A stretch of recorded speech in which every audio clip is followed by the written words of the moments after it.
So today we're going to be looking at a scenario where Europe turns into one country. Europe has a lot of different cultures, a lot of different religions, but today we're going to be looking at a scenario where they all unite into one country.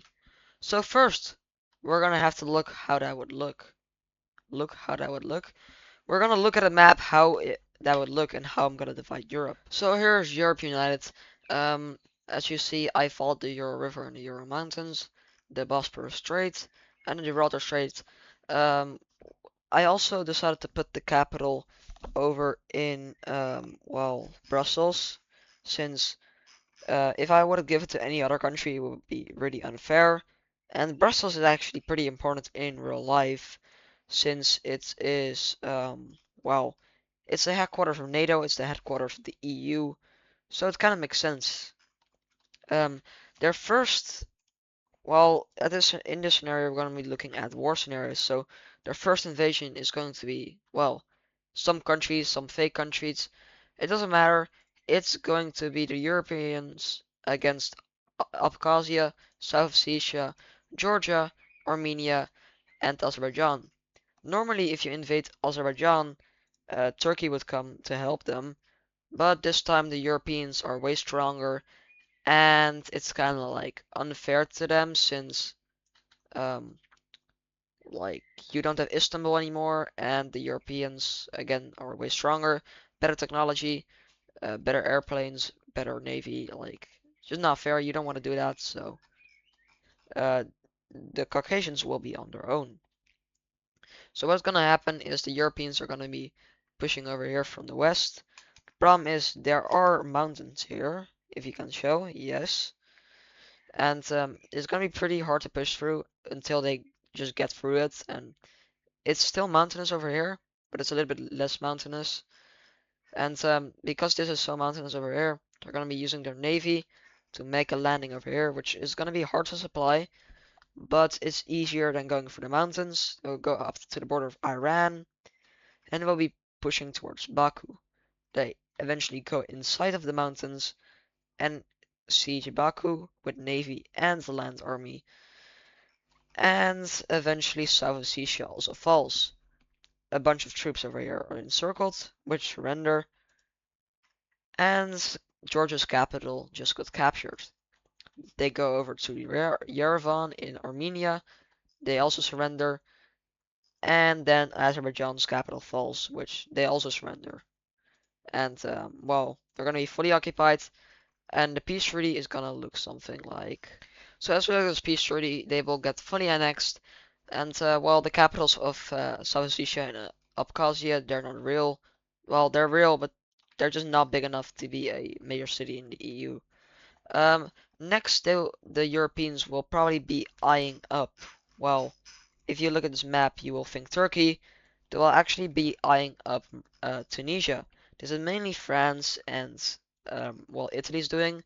So they declare war on Tunisia, but as some of you might know, Tunisia is a part of a defensive organization, which is, yes, they were a Let me. part of the Arab League. The Arab League is like, it's pretty unstable. It's a defensive treaty, I think. But well, Libya's civil war, Syria's civil war, Lebanon's civil war, Yemen is civil war, Somalia's civil war, Djibouti is weak, Sudan is a civil war, Jordan is not in civil war, Palestine is getting occupied. It's kind of a big mess, but the Arab League will come to Tunisia's aid, which, well, some of them will, not all of them. So those countries will look like this. So the countries coming to Tunisia's aid are Mauritania, Morocco, Algeria, Egypt, Jordan, and Saudi Arabia. These countries came to Tunisia's aid because of course, they got attacked and they're in the Arab League. But most countries did not help, like Djibouti, Somalia, and like all those other countries I just called unstable. And well, the Europeans are still gonna be invading and still gonna be having the upper hand since they have a better navy, army, and uh, well, air force. But their land army is gonna be interesting because yes, you have uh, advantages and all, but the lead. So what the hell do you have in there?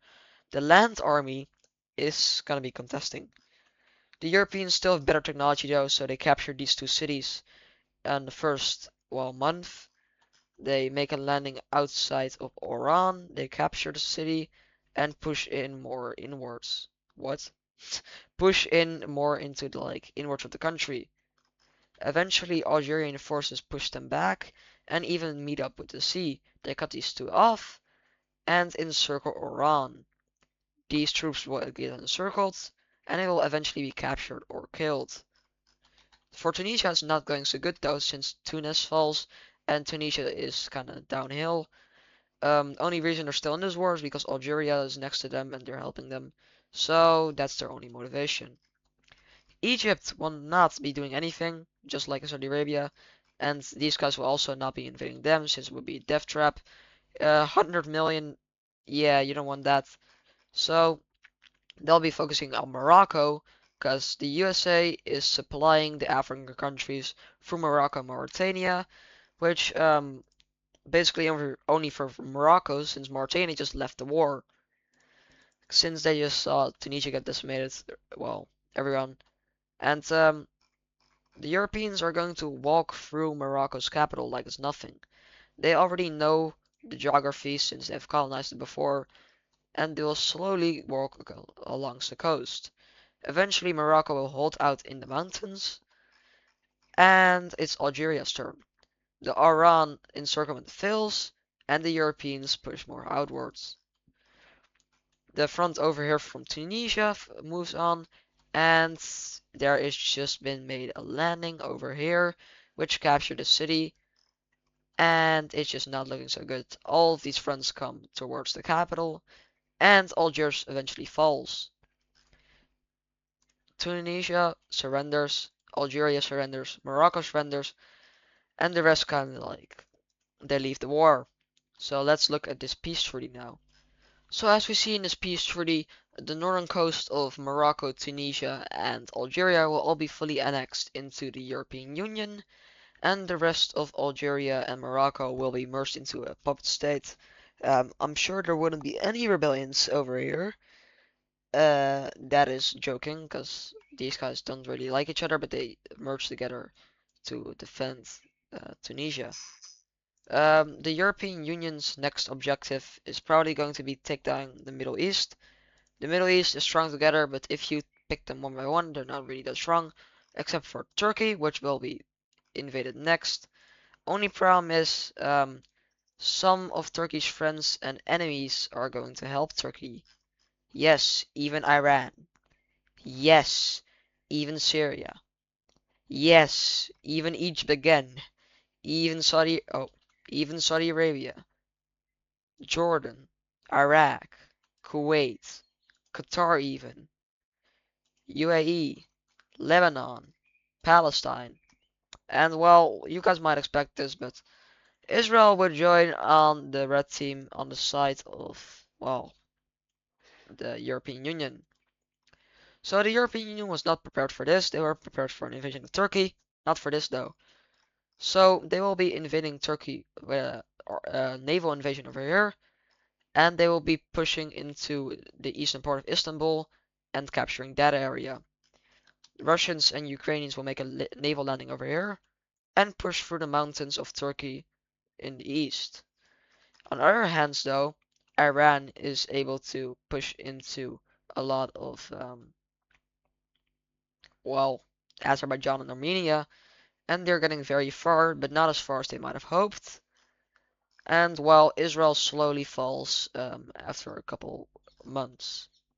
Yes, they have nukes. We don't care about nukes though. That's not fair. So Turkey kind of is getting it's not pretty. It's just too many enemies, too many good soldiers, too many trained soldiers. Like Russia has 1.5 mil, the rest of Europe has 1.5 mil, so it's 3 mil. It's just not fair. So Turkey is getting kind of crushed down and slowly killed, but eventually when the Arabians and the Iranians also come, it's going to be a little bit more in Turkey's favor. Because with these countries, and also maybe some Egyptian forces and Iraqi forces, Um, it's not they're not really outnumbered by that much. Turkey has a lot of troops. Saudi Arabia has well they can just hire mercenaries with the riches. And Iran, well, they hate the Europeans. They have done some oil stuff with the UK and they don't want that anymore. Ooh, bad times, the 60s. So with this massive counteroffensive, the Europeans are going to be kind of remaking their focus on other fronts, which they'll be holding out in this city, but they will be retreating all from this and from this city until they eventually have one defensive front. They will now focus their troops on Egypt, which, well, the French, the UK, they have all some experience somehow, shape, or form in invading this area. Especially France with Napoleon, they will capture, well, the city of Suez, and then eventually the Suez Canal. They'll push down to Cairo and will eventually get stopped. They'll encircle Alexandria, but it might all be for nothing since their troops just got beaten in Cairo. The Arabian troops come in, they recapture Suez, and a lot of French and British troops are encircled over here. They do capture Alexandria, but the Egyptian and Arabian forces are pushing them way back. These guys all surrender or get killed, and these guys just retreat. That was a big mistake for the red team because they just lost a lot of troops, and these countries can now focus their troops again on the Turkish front, which is not good for the red team. When all hope seems lost, though, um, but with all hope lost over here in the Western Front, Iraq is going to become into a civil war. The Kurdish rebels are back, and that's not good for the blue team since Iran is a pretty good contributor to this war. You have four main ones, but there's also Iraq, which is number five, and well, yeah, it's gonna be bad. So Iraq will leave the war on their own terms, which kind of will make Kuwait leave the war, and then the UAE and Qatar, since I don't really see a point in this, like Iran leaves, I mean Iraq leaves, but why would we fight then? We're so far away. Yes, Turkey, we don't care though. And we have pretty good relations with Israel, at least Qatar has. With this kind of moral boost and also military boost, they will put more troops into this landing and put more troops into East, like Constantinople, Istanbul. Um, they will have a lot of success over here going towards the capital and will eventually make a spearhead and go to the capital. They will push also from here until they get stopped by the Iranian forces. Eventually, Ankara gets completely sieged and encircled, which is very bad for the blue team, and they eventually fall. With that, a lot of Arabian and Iranian forces are trapped up here, around 100,000, and they get killed or surrender, and the Turkish army is now completely destroyed. All these navies is also completely destroyed, so the French and the British are gonna do a side mission again and get their butts kicked. They push over here from Cyprus up to this lake, and Turkey is just not doing too good. Their whole army got fried at this point, and it's basically only Arabia and well Iran and Egypt and like the blue countries except Turkey. Um, the Turkish government has also collapsed 20 times now, and well the Turkish troops are just gonna surrender now, and those front lines are gonna look like this. This was the parts that Turkey was occupying. There are some pockets over here, but they probably got killed a long time ago. Which, Iran, get out of our territory. Get out of your own territory, please. So, Iran is basically out of this war since they can't really help the rest of the Middle East and they're just gonna fight in the mountains. Um, well, Europeans are just gonna have a field day through Syria. And at this point, it's kind of getting bad, which means Jordan will leave the war. Saudi Arabia will leave by that. And it's basically only Egypt and Syria. They will capitulate. Palestine gets captured, and then Israel gets liberated. There's probably some pro-European people in charge now, and the Sinai gets Europeanified.